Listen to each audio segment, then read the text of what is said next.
香港宏福苑5G 大火吞噬了7座大楼，如今再传心碎消息，159条生命消逝，年龄跨越了1个世纪。路透社定格港人绝望痛哭瞬间，背后是无法改变的人祸悲情。灾难尚未平息，港府就开始冷血催票，强推立法会选举。李家超到底还能撑多久？而在伦敦、温哥华、台北、纽约、悉尼、柏林，每一个仍然可自由呼吸的角落，海外的港人将点起烛光，誓言将真相与公义追寻到底。观众朋友们好，这里是大时局，我是主持人岳音。香港大埔宏福苑5级大火，至今已经是第8天。而事态的沉痛仍然没有终点。警方今天完成了对7座受灾大楼的最后搜查，又发现了3具遗体，死亡人数因此增加到159人，当中19具遗骸仍然无法确认身份，另外还有31人依然下落不明。警务处处长周一鸣黄昏在记者会上总结时说， DVIU 团队连续5天的艰苦搜索，已经把未受波及的宏志阁以外其余7座大楼全部搜遍。宏昌阁录得70人遇难，而第2座首先被火吞噬的宏泰阁更有82人命丧火场。截至到目前，159名死者当中，已经有140具遗体初步完成了辨认，49名男性，91名女性，年龄介于1岁到97岁之间，跨越了整整1个世纪。名单中包括1名殉职消防员、5名工程从业人员以及10名外佣，每一个身份背后都是一段被中断的生活。7幢大楼里，宏志阁因未受火势波及，没有死亡个案，宏仁阁和宏建阁同样如此。然而其余大楼却布满伤痕，宏新阁3人罹难，宏道阁2人，宏盛阁1人，加上最先烧起来的宏昌阁70条生命和第2座起火的宏泰阁82人，罹难的人数总共是158人。此外，还有1名在事故初期迅速被抬离现场的死者，至今仍然无法确定是在宏昌阁还是宏泰阁罹难。警方同时指出，搜索期间在不同单位内找到疑似人骨，下一步他们会把搜索范围向大楼外扩展，检查棚架下方是否仍然掩埋着遗体。整个的程序预计需要3个星期。随着时间一点点沉淀，灾难里的故事也开始被人轻声说起。火灾当日，一张照片在网上一夜疯传，扬起的震动远远地超出城市的边界。画面中，居民黄先生站在熊熊的火场前，整个人被无力与悲痛撕裂。他的太太还困在高楼里，电话从某一刻开始就再也没有办法接通。那份无处安放的绝望，被路透社的摄影记者肖文超牢牢定格，成为了这场大火中最让人心口发疼的影像之一。根据路透社最新刊出的报道与照片，这位姓黄的长者在宏福苑火场外彻底崩溃，他望着眼前的火海，情绪像被撕开的布一样完全失控，一句又一句声嘶力竭地喊着：“我老婆还在大厦内。”每个字都像是从胸口最深处硬生生撬出来。他痛到站不稳，最终跌坐在地。多名的警员赶上前去扶住他，整个画面哀痛得令人心碎，不忍直视。拍下这张震撼全球照片的肖文超回忆，自己在火灾发生大约1小时后抵达现场，还没有走近，他就看到黄先生在路旁不断挥手，焦急混乱，崩溃到几乎找不到方向。他说，不论你来自世界哪里，你都能感受到黄先生的无助与痛苦。在路透社最近刊出的访问里，黄先生的儿子透露，父亲今年71岁，平日与母亲轮流接送孙儿放学。事发当天原本轮到父亲，但他刚走出家门没多久，就听到宏福苑起火的消息。孙儿还没有接到，他立刻折返，回到家楼下时，看到熟悉的大楼中层已经陷入了火海。父母曾在大火初期短暂通话，但其后再无讯息。黄先生的儿子又回忆说，父亲最初一直拒绝接受事实，但看着火势不断地向外蔓延，他心知肚明，妻子已难逃劫难。直至今天，只要提起母亲，父亲仍会失声痛哭。他说，父亲需要时间走出来，但我感觉到他正在慢慢回来。他还透露，父亲退休前是大厦维修工程技术人员，也是注册水电工，早就发现鸿福苑的维修工程存在安全隐患，因此曾自行将窗外封着的发泡胶拆掉，换上防火胶板，又不时向窗外棚网洒水降温。但无论他怎样做，都阻止不了事情发生。这个悲惨的事件令无数香港网民泪崩。逝者安息，心很痛，一定要追究责任，用自己方法守护自己各家，可惜改变不到人祸。个人的努力准备再多，安全意识再高，在群体松散无力、大环境恶化、制度结构的问题前，都是不堪一击，无人可以做到真正既独善其身。接下来先说一个对每个人都很重要的消息，我们大食局为大家提供了最好的优惠产品，就是我们一直在推荐的韩国济州岛红海参修复饮。我很喜欢这个产品，这个产品是用当地海女亲自下海采到的珍稀红海参做成，成分90%是深海野生红海参，还有10%的韩国名贵红参和纯天然的蓝莓原叶，做成了口动口感，完全没有腥味儿，小孩大人都喜欢，特别适合圣诞新年送家人和朋友。从效果上，它真的能帮助细胞修复，降低发炎，提升免疫力。年轻人如果熬夜后吃一条，皮肤不容易爆痘。还有位朋友经常口腔溃疡，试吃了这个红海参修复凝胶后，修复得很快，第二天就差不多好了。这都是小炎症。还有些用户反馈吃了之后，痛风发作频率明显下降了，血糖恢复正常了，失眠减轻了等等。有位宋大姐自己吃了觉得很好，成了铁杆回头客。我建议趁现在还有货赶快下单，不然真的缺货就要等很久。我朋友怕断货，干脆一次囤了10盒。点击描述栏的购买链接，输入优惠码大食局，就可以享受85折。中国大陆2盒起卖，4盒包邮，购满$70美国本土包邮，满260加币加拿大包邮。鸿福苑5级大火至今1个星期，空气里的焦灼与悲痛仍未散去。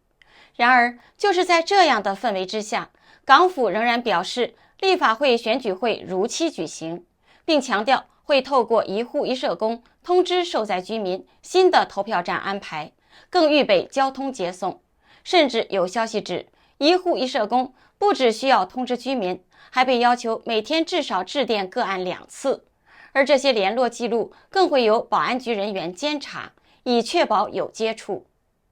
据网媒追光者的报道，受灾的李先生坦言，他暂时没收到投票的通知，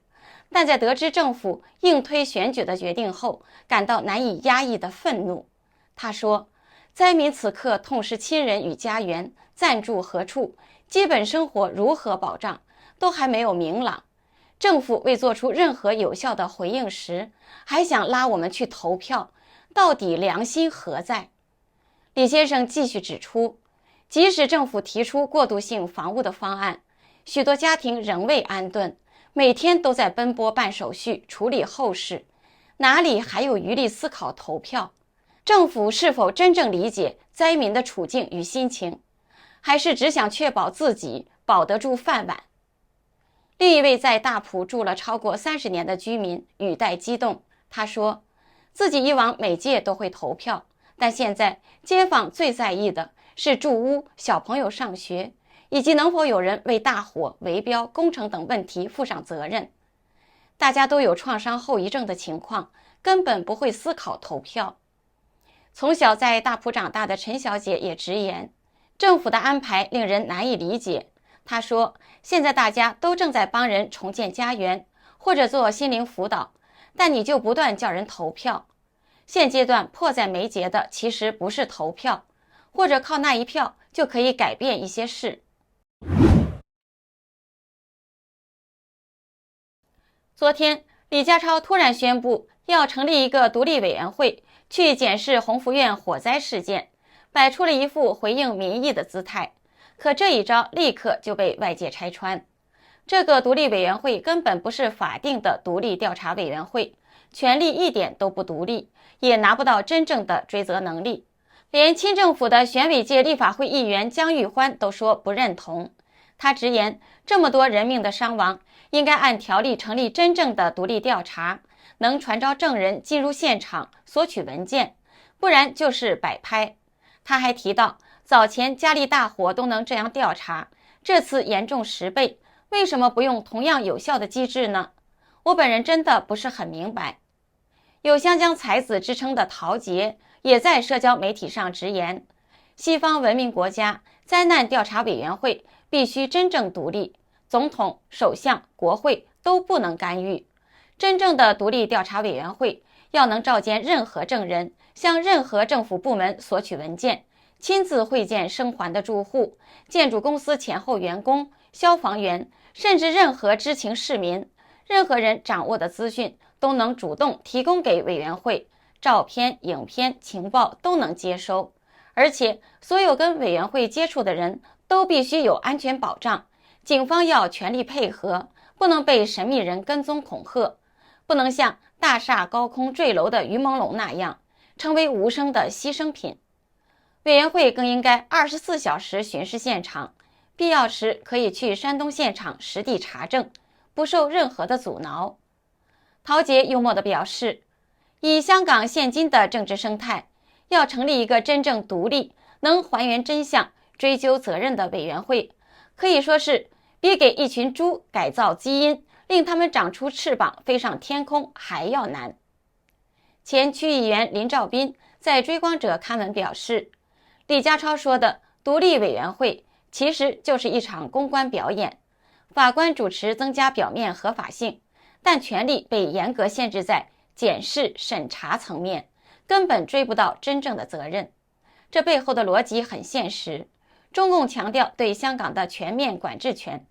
任何可能动摇政权稳定的事情都必须被牢牢控制。现在火灾事件的话事者是港澳办副主任农荣周记，表面上协助救灾，实际上把焦点锁在意外和个别失误，避免牵扯出制度性问题。如果成立法定独立调查委员会，一旦建制派有人良心发现，突然要传召李家超、邓炳强等高官，不只是政府公信力受损，可能还会引发新一轮的民间抗议。有媒体早前就指出，这场大火最让习近平担心的2件事，一个是香港人的怒火会不会再像雨伞运动或白纸运动那样爆发大规模的街头抗议；二是香港12月7日将举行爱国者同心治港选举，他怕很多人把对亲北京议员的怒气扩散到其他类似议员，投票率低，让爱国者治港失去正当性。港府这2个动作说白了，就是对这个评论最好的注脚。昨天，一名法新社的记者当面用英文质问李家超，为什么你还要继续留任？李家超无以应对，只能避重就轻，语无伦次。但这一问不知不觉中似乎已经敲响了他任期的丧钟，外界也开始纷纷猜测他到底还能撑多久呢？林兆斌在追光者的文章中指出，大埔火灾发生前，李在2027年连任的机会就不高。近年来，中共为了防止官员在地方形成山头主义或小圈子，也为了锻炼干部履历，省委书记或省长通常不能连任。因此，早前才会有传闻说陈国基可能接下届特首。如今经历大埔火灾，问题已经从李会否连任变成李会否提前下台。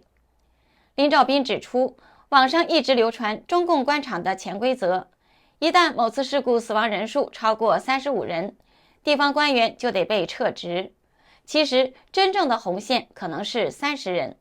根据中共国务院2007年颁布的《生产安全事故报告和调查处理条例》，事故的等级是这样划分的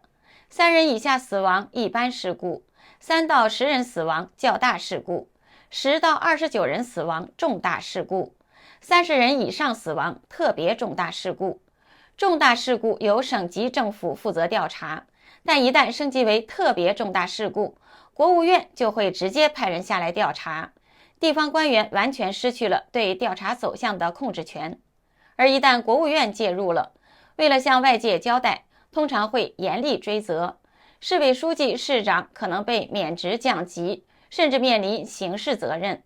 目前，国务院港澳办有3名副主任，其中周济和农荣已经介入大埔火灾事件，事件的规模已经上升到了国家级别。